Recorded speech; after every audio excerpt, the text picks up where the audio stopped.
عليكم بنات، كي دايرين؟ لاباس عليكم؟ نتمنى ان شاء الله تكونوا بخير وعلى خير.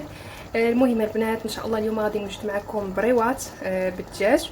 المهم اول حاجه درتها هي دورت الحريره كما كتشوفوا، درت الحريره راه كطيب، وعاد غادي ندوز ان شاء الله نوجد معكم البريوات.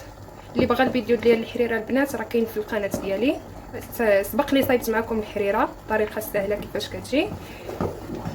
المهم دابا غادي نخلي الحريره ديالي طيب على خضرها، وغادي ندوز نوريكم المقادير اللي غادي ندير في الدجاج ديالي. هنا البنات من بعد ما نقيت الدجاجه كامله، نقيتها، حيدت لها الجلده ديالها وغسلتها مزيان بالملحه والخل، الا عندكم الليمون احسن. من بعد ما غسلتها مزيان ونقيتها كما كتشوفوا، حيدت لها الشحمه، حيدت لها الجلده ديالها.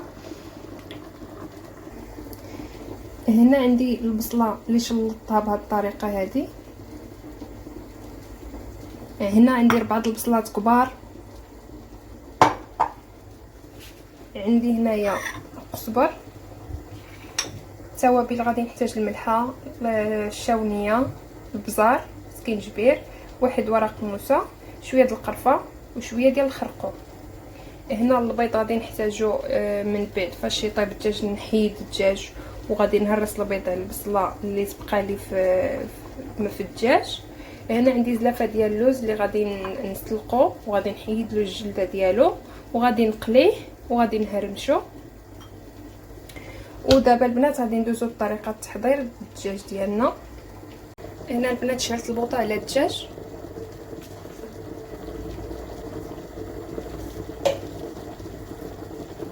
غادي نزيد عليه شويه الزعتر محكوك،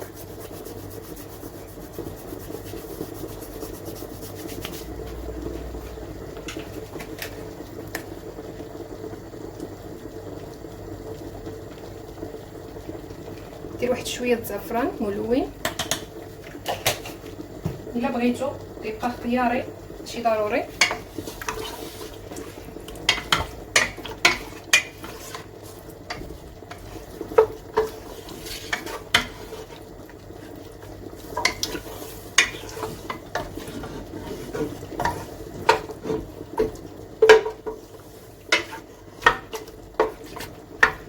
غادي نخليه يشرب لي شويه الماء اللي طلق، عاد وغادي ندير الزيت البلديه.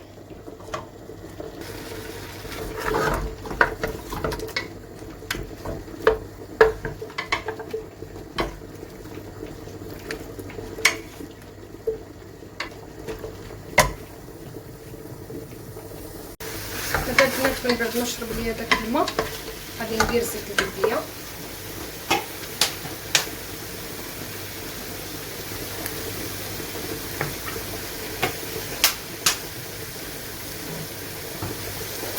نخليه يتشحر شويه بالزيت البلديه، عاد ندير عليه البصله.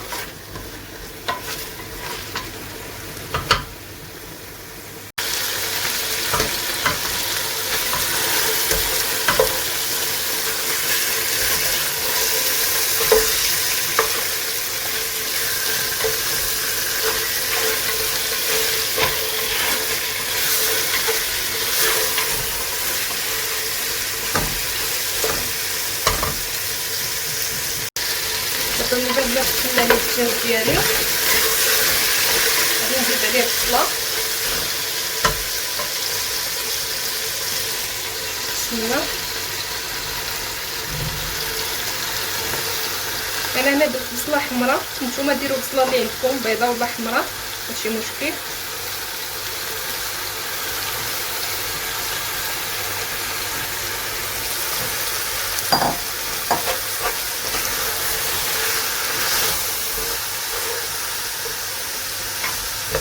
غادي نخلي البصله ديالي تشحر لي واحد شويه، غادي ندير التوابل. كما كتشوفوا البصله بدات كتهبط، بدات كتشحر.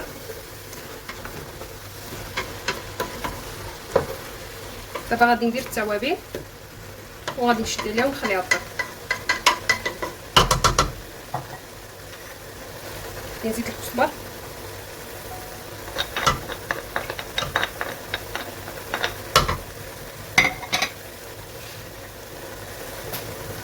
نزيد التوابل،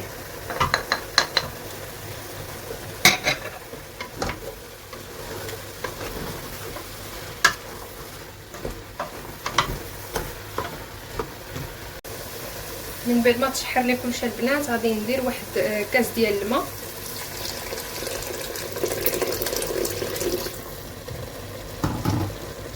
وغادي نقص عليها العافيه ونخليها طيب على خاطرها، ونتلاقاو ان شاء الله من بعد ما يطيب.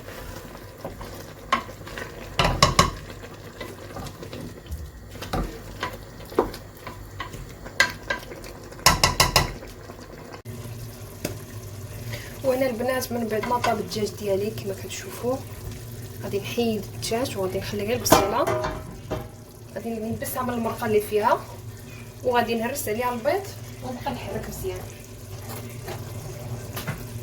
بسم الله. نحيد الدجاج نخليه يبرد باش نقيه.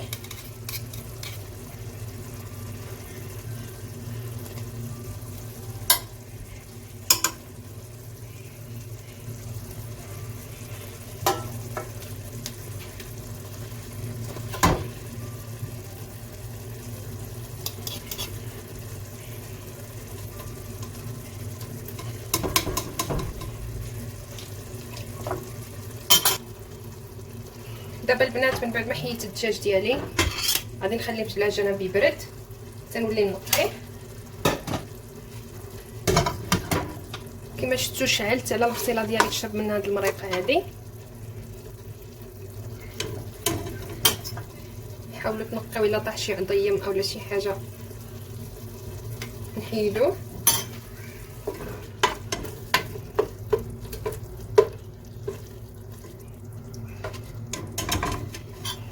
نحيدو ورق الموسى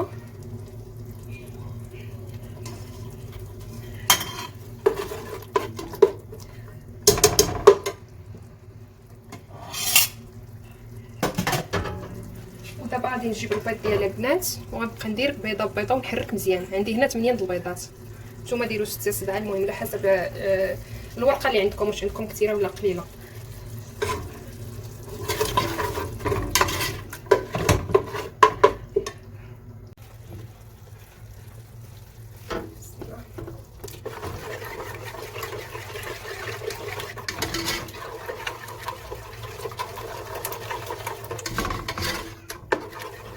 ما تحبسوش التحريكه البنات، بقاو تحركوا.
هنا كما كتشوفوا معايا راه يبسات من المرقه، ما بقاش فيها المرقه نشفات.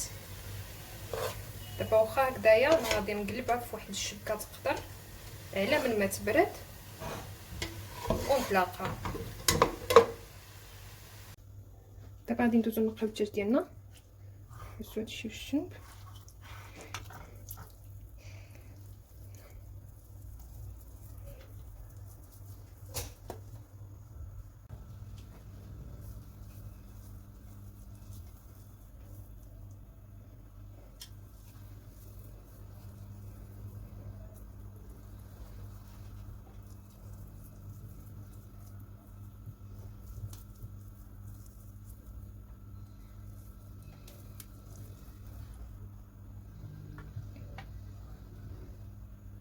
المهم البنات انا من بعد ما فكيت الدجاج ديالي حيدت له العظم وقطرت البيض والبصله ديالي. دابا غادي نزيدها هنايا على الدجاج، على الدجاج اللي نقيت. كما كتشوفوا البيض ناشف ما فيهش حتى قطره ديال الماء، جا داير بحال الكفته فاش كطيبي الكفته، جا ناشف.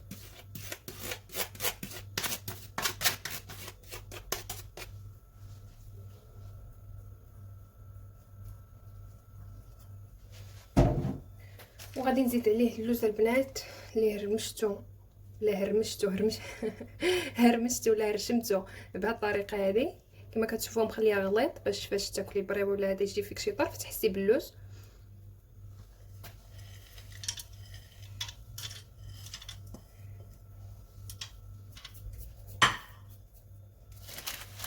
هنا البنات غادي نحتاج الورقه اللي انا عندي هذه ديال العرب ديال الجزاره مغاربه، فيها 10 الورقات مدوره على هذا الشكل هذا. وعاد غادي نشرح معكم كيفاش غادي نقطعها. نكمل بعداك هنايا. هنا البنات غادي نزيد واحد المعلقه د القرفه،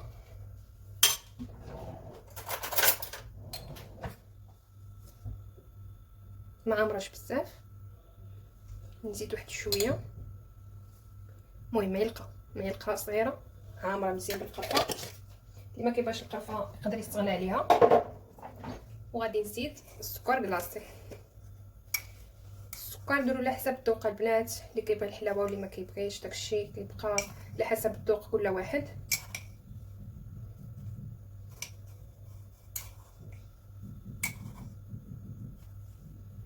انا البنات كنبغي الحلاوه كنبغي الحلاوه الصراحه. نزيد واحد معلقه صافي. دابا غادي نحرك هادشي كلشي مزيان ونتلاقاو.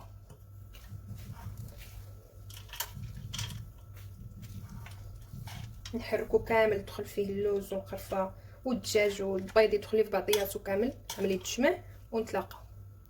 هنا البنات جبت الورقه ديالي اللي غادي نقطعها من الوسط، نقطعها على جوج. غادي ندير بريوات كبار.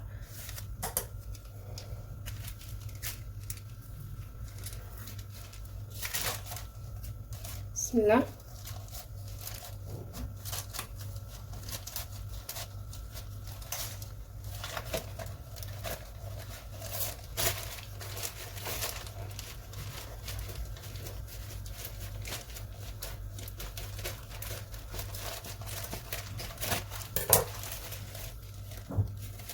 غادي نحطهم على جنب ونبقى نجبد وحده وحده باش ما تيبسلياش العجين.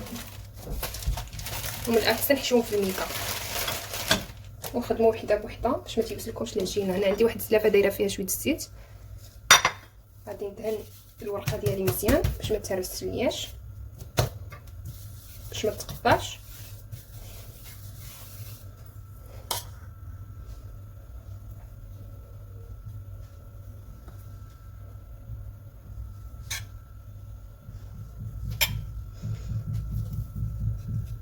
غادي نطويها على هذا الشكل هذا.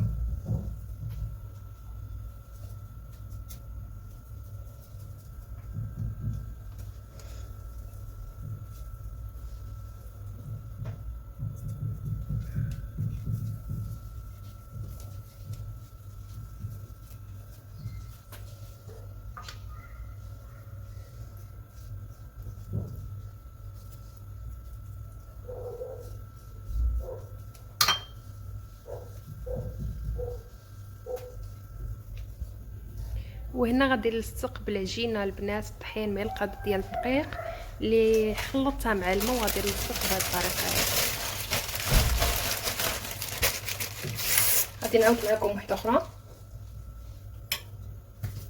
غادي ندهنها مزيان بالزيت.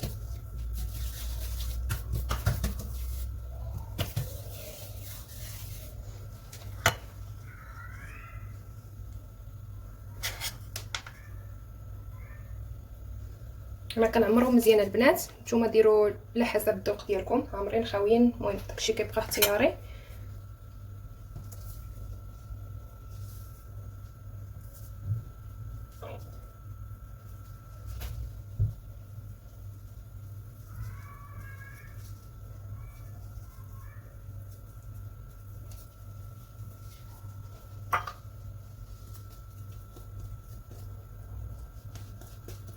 دهنوها مزيان باش ما تحلش معانا.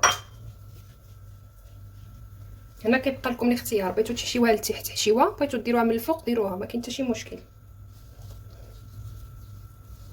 هي خصكم تحاولوا حيت الورقه كطرطق.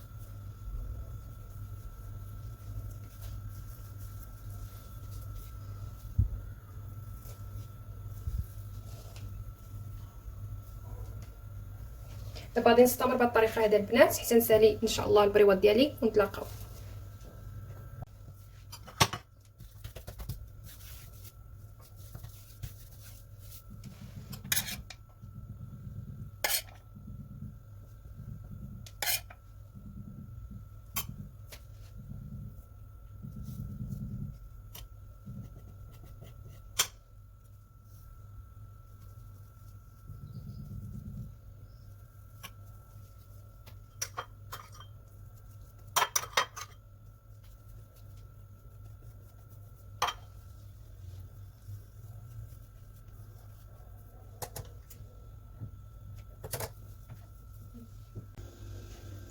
وهذه هي البريوه ديالي البنات من بعد ما لويتها وعمرتها، جات على هذا الشكل هذا.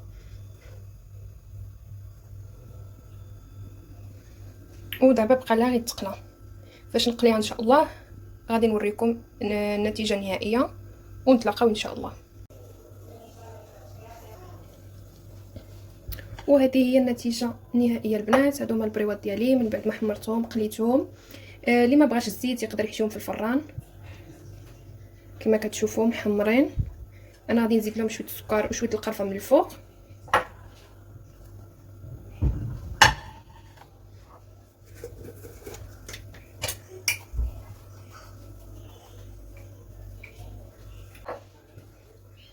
دابا غادي نزينهم بشويه د القرفه.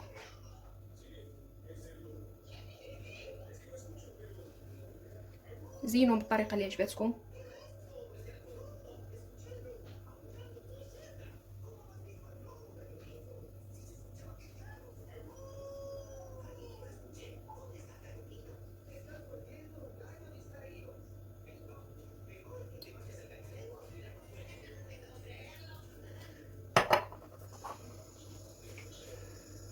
دابا غادي ندير لهم شويه السكر كلاصي، كيبقى اختياري البنات، الا بغيتو ما بغيتوش ماشي مشكل. اللي كيبغي الحلاوه واللي ما كيبغيهاش يقدر يستغنى عليها.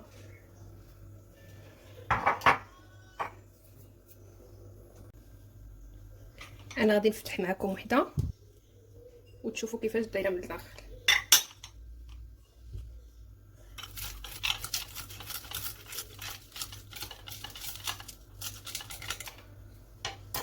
كتجي مقرمشه البنات، مقرمله وناشفه من الزيت، وطريفات ديال اللوز باينين، فكتجي غزاله. نتمنى انكم تجربوها ان شاء الله وتعجبكم.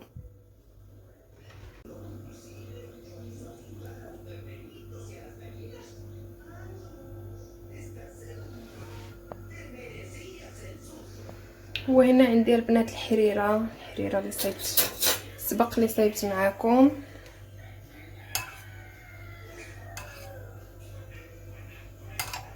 كتجي خفيفه ظريفه.